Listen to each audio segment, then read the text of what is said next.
Hey everybody, my name is Charles. Let's talk about the music from Cuphead. This is a game that I've gotten a ton of requests to check out. It's something that I honestly don't really know anything about, other than I heard that the music in it is really good. So we're gonna take a listen to that today. So let's just jump in.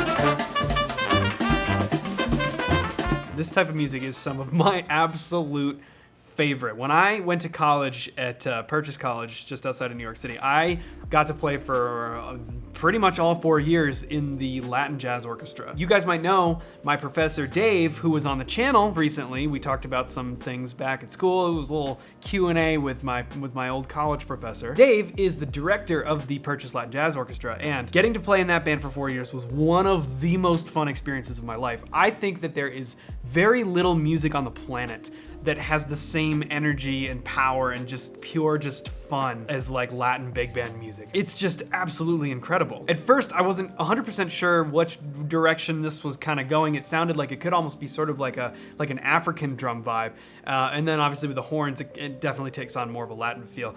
I am not the most educated person on these specifics, and the one thing I learned when I was in the Latin Jazz Orchestra is that with Latin Afro-Cuban music, the rhythms are incredibly specific. It could be a 2-3 clave or a 3-2 clave or a 3-2 rumba clave. Like there's totally different definitions depending on where the accents and the syncopations fall, and they are all very specific, and certain ones go with other ones and other ones are not supposed to go together. So when you are kind of an outsider to this music, you kind of hear it and it all just sort of sounds like, oh yeah, it's Latin jazz, it's fun.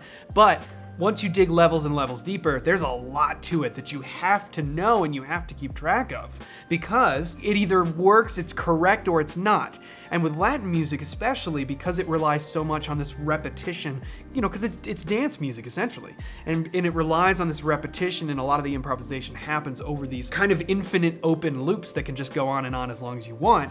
Those things have to be specific. Everybody's got to kind of know, okay, this is this type of clave, or it's this type of montuno, or it's this type of cascada, or whatever it is. Like, all of those things are very specific, and that was something I had no idea about. And getting to learn from Dave and be a part of that band was like an incredible experience to kind of like learn a lot about that stuff. And I'm still not an expert in it, but I definitely know a lot more than I did before I started, and I can definitely tell you that it is some of the most fun music you will ever play. If you have the opportunity to play in a big band that plays Latin jazz, do it. It is a blast.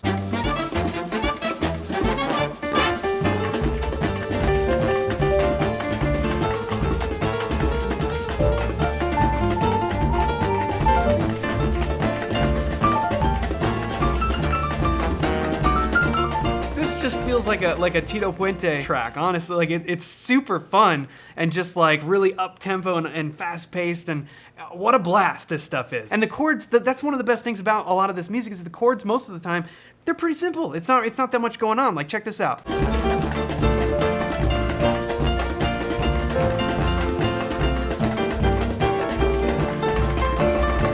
What I'm getting is that there's kind of two sections for how the solos work. The whole thing, I feel, kind of in the key of D minor, right? And we start on 1, 2, 3, 4. Minor 4, we start on minor 4, and then there's an interesting thing happening where I'm hearing that we go to the 1 chord, but it's kind of over the 5. The bass is kind of going. So it is playing the 1. That first root that we go to is the 5. So I feel like 4, 1 over 5, and then we stay here, but it switches to the true 5 chord before resolving. So that's like one section. So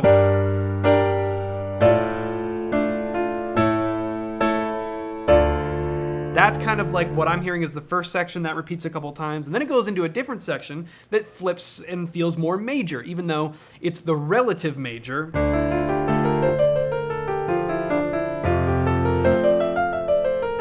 Same exact scale, D minor, F major, it's the same scale will apply.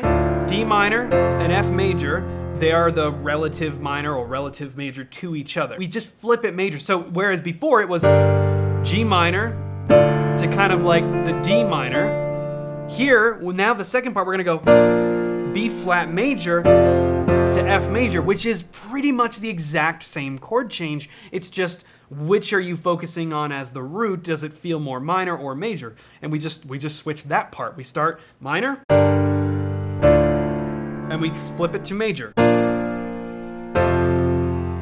Same kind of sound palette, really a lot of the same scales, but it just changes the feel up a little bit. And it's super cool, and it makes it fun to play on.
Oh man, what a blast. The game itself has just gotta be chaotic and just absolute, just like, just tons of fun. The fact that this was recorded with obviously live instruments, obviously a live big band. I mean, that is such a cool thing to include in a video game. I remember we talked about the Mario Kart 8 soundtrack. It was the first Mario Kart to utilize a live big band in that way. We don't often hear this type of music in video games, let alone recorded with a live band to this quality. I mean, it's absolutely incredible to see in a game.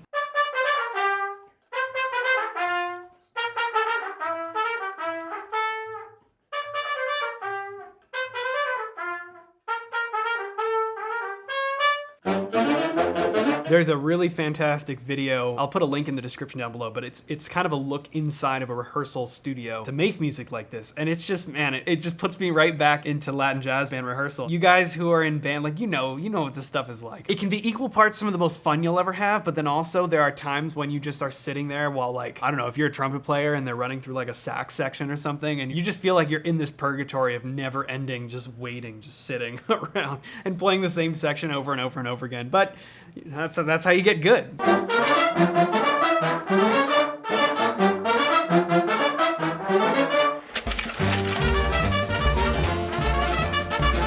You know, for just being rehearsal, band is super tight.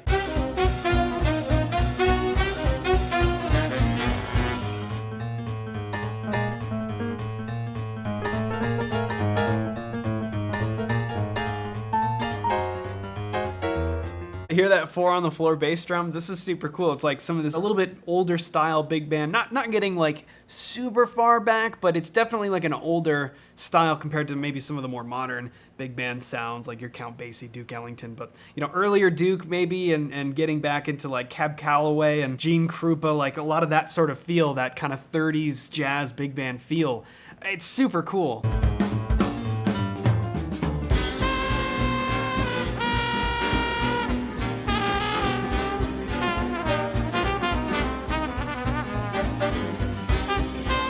Those saxophone backgrounds are very reminiscent of the swings, or sing. Why swing? Yeah, the Benny Goodman tune. Well, it's not actually, it was written by Louis Prima, but made popular by Benny Goodman. 1935. Clearly that style, intending to kind of emanate that feel, but it's a super great feel, and especially like for a video game like this, you know, with the kind of chaos, the same as the Latin stuff, like what a cool concept for a video game. I mean, it's almost like a nice, you know, step away from maybe the typical thing you expect with a game. This is fantastic.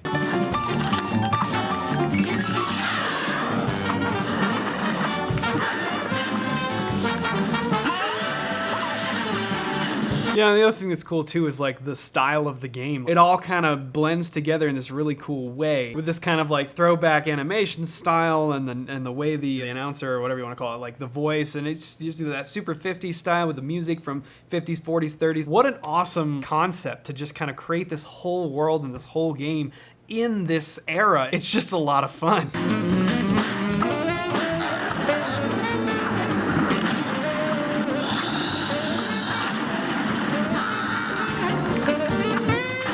Just hearing a tenor solo like this in the background during a boss fight, I mean, it's great. The whole thing is fantastic. You know, and another reason that this is so cool too is there's a lot of music in here that people who play the game might never have heard before or in any other context, and this is kind of an opportunity for people to discover this incredible big band style and the music that came out of the 30s, the 40s, the 50s. So much incredible big band music that ultimately paved the way for like a lot of things that came after it in terms of like more modern big band and modern jazz and everything. Like, not a lot of people have checked it out to any real extent. So to have it kind of in the background, even if you're not totally aware of it at first, like it's just gonna sit there and grow on you, and you're gonna hear it over and over again. I think it's just like a fantastic way to kind of expose people to new music and expose people to different styles of music. The band sounds fantastic, the writing is phenomenal, and the game has this ultra cool throwback feel. It all just fits. It sounds incredible. I want to play this. I want to actually like dive into it and try it out and hear how everything is applied and how the music fits into the game and everything. It's incredibly interesting to see. So I want to know from you guys, like, what is your favorite part of this soundtrack, and what are some ways that you think it's particularly well applied to the game itself? Let me know down in the comments below, because I'm super curious. And let me know your thoughts on the Cuphead soundtrack in the comments below if there's any specific thing you want me to cover from it. I'm just thoroughly blown away by the quality of the music and the style they went with. It's just so much fun. And if you ever have a chance to play in a band with this type of music or Latin music or any of the big band-esque things, do it, because you will have a blast. As always, thank you so much for watching. I appreciate you taking the time, and we will see you in the next video.